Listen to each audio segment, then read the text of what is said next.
皆さんこんにちは、チャンネル主です。本日も制作中ゲームの進捗を上げていきたいと思います。もうブレンダーにはまりまくってまして、見てください。こちらの色鉛筆とか、ちょっとこちらにも色鉛筆、寒色系と、あと子供が描いた絵っぽいものとか、幼稚園にありそうじゃないこれって思うものですね、たくさん作っております。特にこういう小物系はゲームで見るとだいぶ小さくなっちゃいますけど、というわけで前回の続きからやっていきたいと思います。本日は3月15日の日曜日です。ここは病院。私またあの世界から帰ってこられたのね。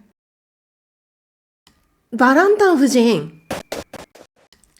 よかった、気がつきましたか。どこか具合の悪いところありませんか？特には大丈夫です。あなたは雨の中、噴水広場で倒れていらしたんですよ。噴水広場？覚えていらっしゃらない？あの寒い中、どうしてあんなところにいたのかも。特に昨夜は恐ろしいほど冷え込んでましたからね。雨は明け方近くに雪に変わってだいぶ積もっているんですよ。昨夜は外出されたのですよね。それは覚えておいでで。友人とレストランで食事をしました。なるほど。レストランを出た後のことは覚えていらっしゃいますか？覚えています。覚えているんですが、先生、実はまた診察をしていただこうと思っていたところでしたの。そうでしたか。何か体調が優れないとか？いいえ、体調は良好です。ただ最近幻覚のようなものを頻繁に見るんです。幻覚？レストランを出たところでも幻覚を、商店街に人がいなくなって私一人きりで異世界のような場所に取り残されるんです。それが起きたのは昨夜で3回目です。それで現実によく似た幻の中を何とか抜け出そうとさまよっていたのですが、なぜ噴水広場にいたのかは見当もつきません。なるほど、そうでしたか。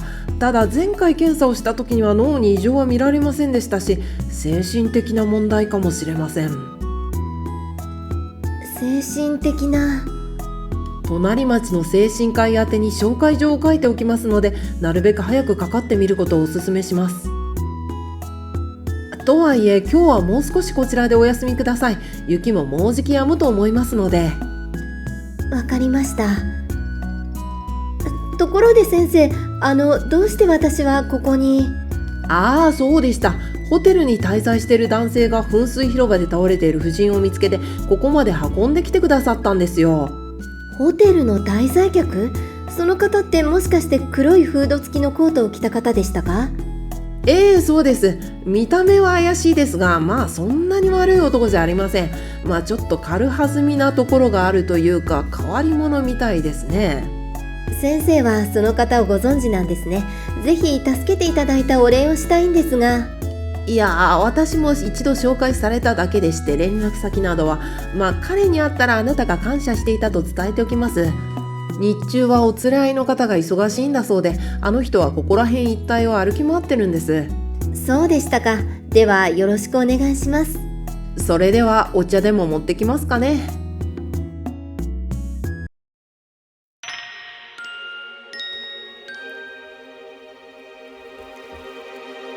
あら、ジョセフさん、どうしたんですの？ずぶ濡れで。クリステンさん。いえ、ご心配なく。朝方に雨に降られただけですから。風邪をひいてしまったら大変。私の家にいらっしゃいませんか？温かい飲み物を入れますので。ありがとうございます。それではお言葉に甘えて。今セリフが入ってなかったな。大雨に打たれたのに風邪をひかなかったのは奇跡ね。今はめまいもないし、体調も悪くないのに休んでいるのも退屈だわ。変ね。みんなは私のことを働きすぎだなんて言うけれど、最近は逆に時間を持て余しているような気がする。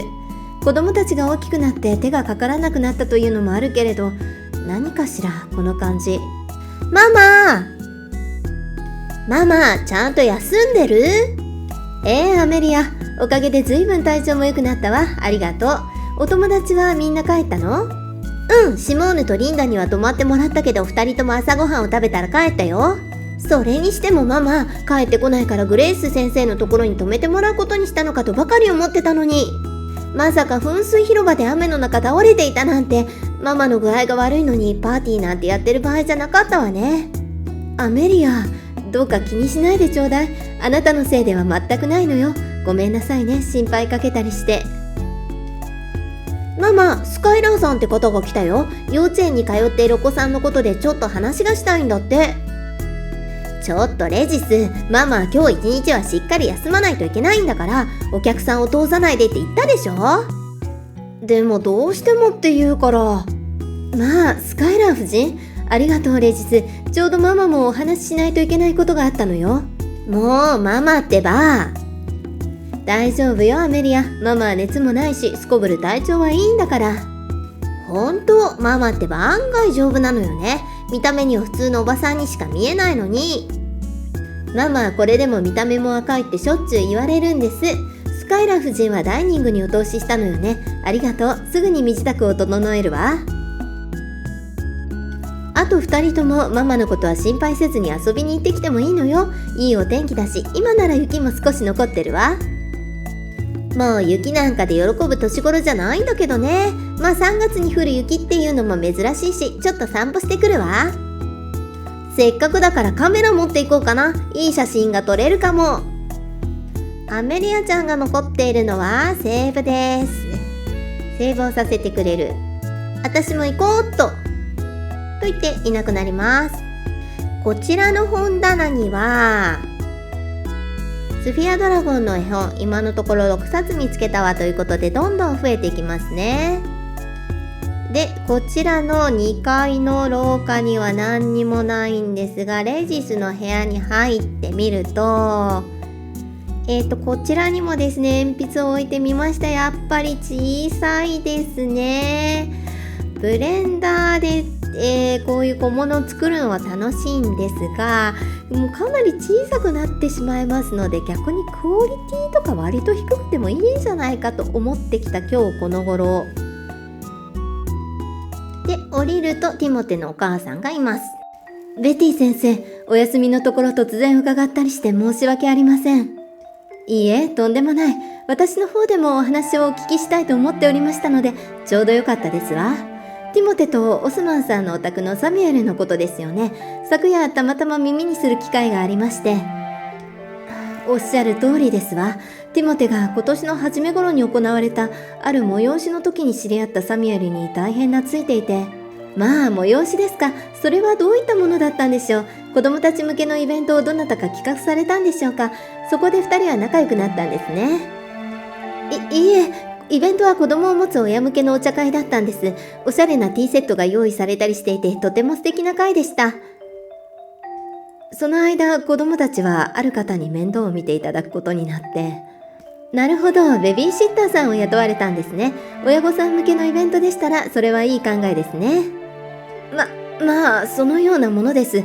そこで子供たちはみんないい子でおとなしい子たちだったので、ちょっと考えにくかったんですけど、手が回らなかったみたいで、あの人が勝手に。すみません、何とおっしゃいました？いえ、何でも。そうですね、サミュエルが子供たちの面倒を見るのを手伝ったそうです。まあ、それはとても親切なことですわ。サミュエルも幼稚園で私が見ていた時はとてもおとなしい子だと思っていたのに、親切で優しい青年に成長していると思うと、元担任としては嬉しく思います。そうでしょうか。別にあの子が大きい子と遊ぶのは構わないんです。だけど、相手がよりにもよってあのネクラそうなゲーム好きの高校生だなんて世間体も良くないですし。サミュエルは確かにおとなしくて内向的なところもありますが、思いやりがありますし、長所もたくさんあるんですよ。お言葉ですけど、先生は幼稚園の頃しかご存知ないんでしょ。そんなのんきなことをおっしゃられて、それだからティモテもあんなことを。ティモテはサミュエルのことをどういうふうに話しているんですか？もちろんあの子はお兄さんと遊びたいものだから、私が注意すると彼をかばうようなことばかり言いますよ。お兄さんがどんな話をしてくれたとか、牧場で遊んでもらって楽しかったとか。それにサミュエルに絵を教えてもらったんだって言ってました。まあそうでしたの。ティモテは最近絵を描くのがとても上手になって幼稚園でも評判ですよ。性格も前より明るくなってお友達もたくさんできましたし。それにしてもサミュエルが絵が上手だったなんて私は知らなかったわ。小学生くらいになってから描き始めたのかしら。あの子の描く絵、あの中にどうかなさったんですか？ティモテはあの子はとてもおとなしい性格ですから私たち夫婦も気がかりではあったんです。それが最近は随分楽しそうなのがあの子の言う通り本当にサミュエルのおかげなんだとしたら私もそんなに強くは言えなくて、もう少しだけお子さんを信じてあげたらいかがでしょうか。何かありましたら遠慮なく相談してください。私の方でも一度オスマンさんのところにお伺いしてサミュエルと話をしてみようと思います。わかりました。ありがとうございます、ベティ先生。それでは。なんだかスカイラー夫人、何かを隠しているような話し方だったわ。気のせいかしら。オスマンさんのお家は幼稚園に向かう参道の脇にあったわね。早速出かけてみましょう。と言いつつですね、こちら実は右側にもう一つドアがありまして、こちらの中のマップをようやく作ったのでセリフも入れているんですが、ここは物置として使っている部屋。しばらく中を掃除していないから。あら、鍵がかかってる。このドアの鍵どこに置いたかしら。物置ということですね。ちょっと本日バキーがなかなか重いので飛ばしてきました。あら、お留守かしら。まあ日曜日だからご家族でお出かけなのかもしれないわね。明日以降にお伺いしましょう。ただ重いのはこのマップにイベントが入りすぎだからかもしれないですね。雪も降ってるし。また飛んで噴水広場に来ました。今日はいっぱい人がいるな。捕まらないけど。この辺はもう雪かきが済んでいるの。人通りも多いしね。それにしても3月に雪が降るなんてちょっと珍しいわ。最近よく見かけるあの男が例の絵本作家なんじゃないかって噂が流れてるよ。しかしどの男のことかね。あの美形の男のことか、黒いフードの男、小さい子を連れた高校生かね。最近よそ者がめっきり増えたから俺にはドイツのことを言ってるのかよくわからないんだよ。ちょっとこの辺を人がうろうろしているということですね。この前参道の入り口付近で怪しい人間がうろうろしているのを見かけましてな。ラステルから来た人間ではなさそうでしたし、いやはや物騒な世の中になったものですな。というふうにいろんな人から話を聞いて情報を集めていきます。猫ちゃん。昨日あんなことがあったのにあなたは今日もこの辺りを懲りずにうろついているの？意外と神経が太いんだね。幻聴かしら。にゃー、ゴロゴロゴロゴロゴロゴロゴロ。猫さん、またね。にゃー、ゴロゴロゴロゴロゴロ。普通の猫でしたね。今度は商店街にやってきました。あら、ラファエルのお母さん、こんにちは。ラファエルは元気ですか？お母様は少しお疲れのようですが、大丈夫ですか？ベティ先生、毎日家で子供の面倒を見るのは思いのほか大変で、一度幼稚園にいらして詳しいお話をお伺いさせていただけませんでしょうか。何かお力になれるかもしれませんし。例の事件のこと、心配されるお気持ちもわかりますが、幼稚園ではカッセルさんという方がいらっしゃいまして、事件のことを調査されています。とても優秀な方だそうで、私は最近まで知らなかったんですけど、これまでも。そうでしょうね。だからあんな言い方をなさるんだわ。あちこちで聞き込みをされているそうで、うちにもいらっしゃいましたよ。まあそれは構わないんですけど、刑事さんのお仕事ですし、事件解決のためですので。ただ素人が生意気を言うようですけど、なんだかどう考えても無関係な些細なことを重視されているようで、正直イライラさせられてますわ。お茶会がどういったもので主催者が誰かなんて。お茶会？それは今年の1月頃に行われたっていう。ただ、あの会はとても素敵な会でしたし、特に怪しいなんてことありませんでしたわ。おかしいのは例の陰気な絵本と役立たずのあの女です。役立たず？マドレーヌ・ミュゼットのことです。あの人、お茶会に参加されるタイプには見えなかったので、子供たちの面倒を見てくれるようにお願いしたんです。うちの上の子と向こうのお嬢さんは同い年ですから。そういえばリズとジュディは同級生でしたね。2人がお友達だったというのは知らなかったけれど。先生は受け持った子供たち全員の名前を覚えていらっしゃるんですか？さすがですね。ただリズはあの子と仲良くなんてないですよ。母親に似て陰気でつまらない娘とうちの子が友人同士なわけないじゃない。それはあまりに。言っておきますけど、うちだけじゃないですからね。他の方も大勢彼女に子供を預けたみたいだし。ただあの人容量が良くないから、私たちに無断でその辺にいた高校生とかにも手伝ってもらったみたいで品種を買っていましたけどね。大勢の子供たちを一人の方が面倒を見るのは無茶ですよ。ましてや特に普段から親しい間柄というわけでもないのに。やめてください。先生までそんな風におっしゃるんですね。あの刑事と同じ。仕事だけしてればいいのに、私や他の親にも説教じみた嫌味を言ったりして。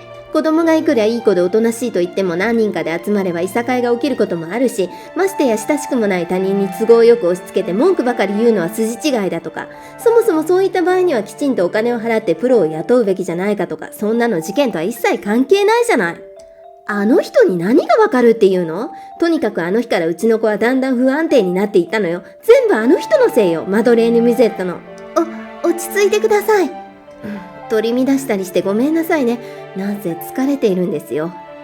たった一人の子供の面倒を見るのにそんなに疲れることがありますか？なんてあの刑事には鼻で笑われたけど、どのご家庭でもお母さんは皆さん頑張っていらっしゃいますよ。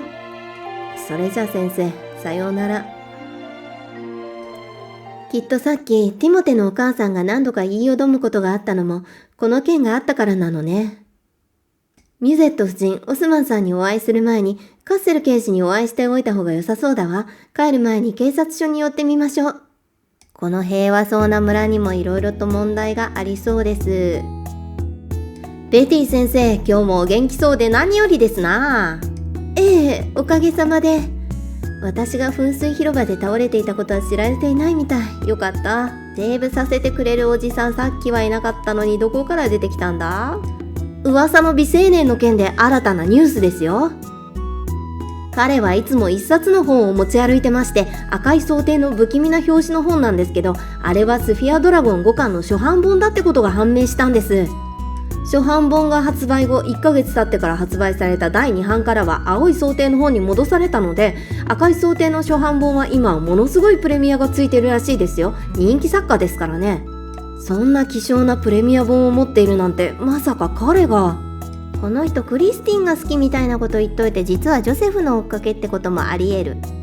今までいなかったメイドさんがいます。あ、ベティ先生、こんにちは。もう今日は雪かきで大変でしたよ。支配人なんて雪下ろしをしようとして屋根から落っこちそうになって、ほんとヒヤヒヤしちゃいましたよ。お客さんたちはみんな外出してます。とはいえ今一組しか来てないんですけど、このホテル大丈夫なんですかね？長くなりましたが、今日の動画はここまで。ご視聴いただきありがとうございました。この動画が気に入っていただけましたら、チャンネル登録、高評価、コメントなどもいただけると大変嬉しいです。